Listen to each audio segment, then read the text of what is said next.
Marjorie, hindi kami ganun ka-powerful, lalo na ako. Sabi mo, powerful ako. Powerful ka, Oh, powerful ako. Wala kaming power kay Presidente.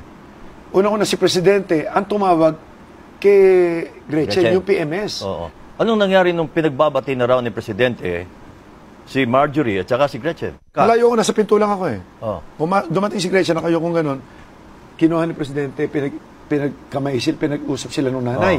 Nakita ko, umiyak si Gretchen, nagyakapan na yung dalawa. Si Presidente, ganyan distansya eh. Andiyan si Presidente, ako po si Presidente, ganun. Masaya si Presidente, nag-iiyakan yung dalawa, ganun. At least nagkasundo. Siguro after 30 minutes o less than an hour, tumayo naman si Presidente, hinila naman si Gretchen, tinawag si Marjorie. Okay.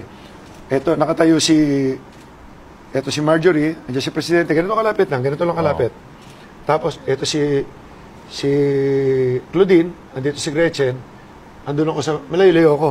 Maya, sabi ni Presidente, magmano or yung sa Bisaya yata, magkamay. Magmano. Narinig ko, sumigaw na si Marjorie. Sabi nga may sinabi siya, hindi ko narinig na tapos biglang, nung sumigaw siya, nakita ko si Gretchen, inaabot siya, Sir, ang narinig ko, ako na ho, mas matanda ako eh. Ako na ho ang... Mag-offer. Ang ginawa ni Marjorie, hindi siya humawa, I'm sorry, Mr. President, narinig ko gano'n. Ino-offer ni Gretchen kanya kamay? Gretchen kamay niya. Okay. Tapos narinig ko na lang, pumihit dito si Gretchen, si Marjorie, hindi ko alam kung saan pupunta. Sinalubong siya ni Claudine. Sila ni Claudine na nagbanggaan, hindi nakikialam si Gretchen. Ang ginawa ko, nung nakita ko nagkagulo, hinawakan ko si Claudine na gano'n. Sabi ko, Clout, tigil. Tapos ang ginawa ko, since magkalapit sila ni Presidente ka na sobrang lapit, humarang akong gano'n. Sabi ko, respeto. Sabi ko, respeto. Nakatingin ako sa mata niya, respeto. Respeto kay Presidente, sinasabi ko. Kaya pala sinasabi niya, aabutin mo si Marjorie, kaya... Ito si Presidente, ito yung mukha ni Marjorie. Hinarang ko kamay ko, kasi baka mamaya gumano ng kamay, tamaan si Presidente. Okay. Si Presidente, pre-protection ko, tsaka si Gretchen nandito sa kanan. Paglingon ko naman sa kaliwa, sumusugod naman si Nicole. Okay? Lumalapit. Pumihit na akong gano'n, lumapit ako kay Nicole, tapos lumapit din yung boyfriend niya or asawa niya, dumikit si Nicole dito sa akin. Pinigilan ko, sabi ko, Nicole, please, nagkakagulo na. Labas kayo, ikaw din, labas ka na rin. Doon sa boyfriend niya? Sa boyfriend niya, sabi ko, please, labas na kayo, please. Sabi ko lang. So, hindi ako pwede magsinungaling. Ando si Presidente. Andyan lahat ng mga PSG.